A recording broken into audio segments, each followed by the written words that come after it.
गया है कि कोरोना से ज़्यादा देश में धार्मिक कट्टरता और आक्रामक राष्ट्रवाद की महामारी का सब शिकार हो रहे हैं। देखिए, देश इस वक्त जो है किस चीज़ से जूझ रहा है। खास करके आपने देखा होगा कि आज लाखों लोग जो है वो कोरोना से पीड़ित है और कहीं ना कहीं जो है वो केंद्र सरकार इसमें विफल हुई है।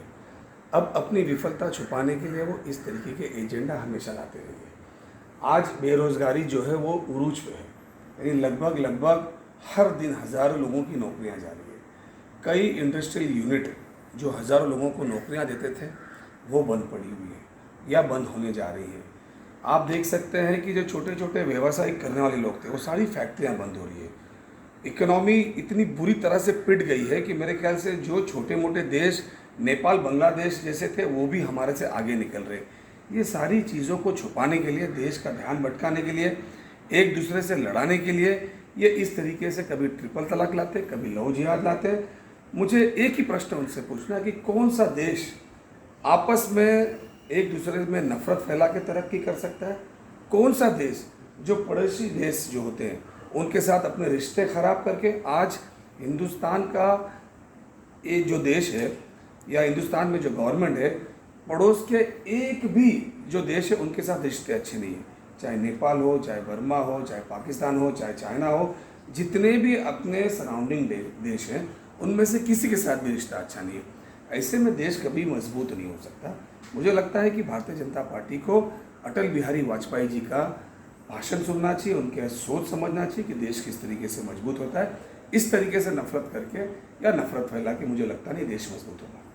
सर, कोविड को लेके आपसे पूछना चाहेंगे किस तरीके से महाराष्ट्र सरकार और खास करके मुंबई जो है वो प्रिपेयर्ड है, क्योंकि नंबर जो है मुंबई पुणे में अब दिवाली के बाद बढ़ रहे हैं और दिल्ली के अगर हम नंबर्स देखें तो काफ़ी मात्रा में बढ़े हैं।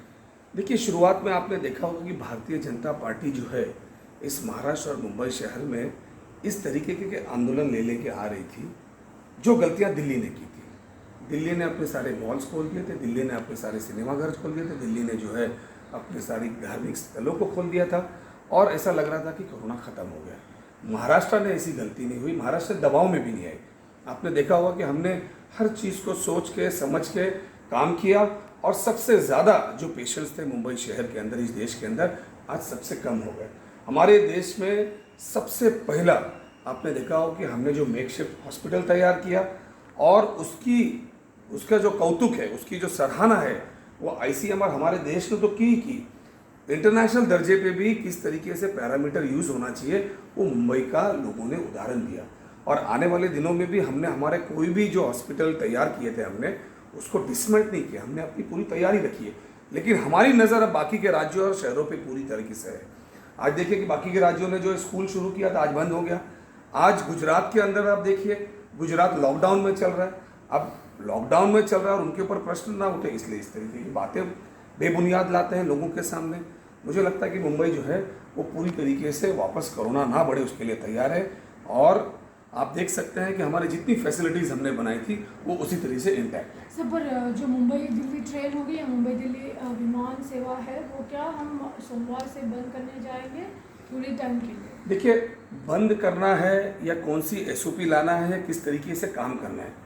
अगर ऐसा लगेगा कि भाई दिल्ली जो है वो पूरी तरीके से विफल हो चुकी है और वो अपने यहाँ पे जो पेशेंट्स है उसको संभाल नहीं पा रही है, या और राज्य गुजरात जो है वो नहीं संभाल पा रहे हैं, तो डेफिनेटली हमें कुछ ऐसी SOP लानी पड़ेगी जैसे दुबई ने किया है कि आप जब फ्लाइट लेके आते हैं तो ताबड़तोड़ एयरपोर्ट पे आपको जो है आपका RT-PCR होता है, आपको क्वारंटीन रहना पड़ता है। दूसरे दिन जब आपका वो क्लियरेंस आता है तो आपको ट्रैवल करने दिया जाता है। इस तरीके की SOP भी आ सकती है, या अगर बंद करने की ज़रूरत पड़ी तो भी, अगर हमारे मुंबई शहर और महाराष्ट्र में केसेस ना बढ़े, अगर ऐसी नौबत भी आई तो हम उस पर सोच सकते हैं।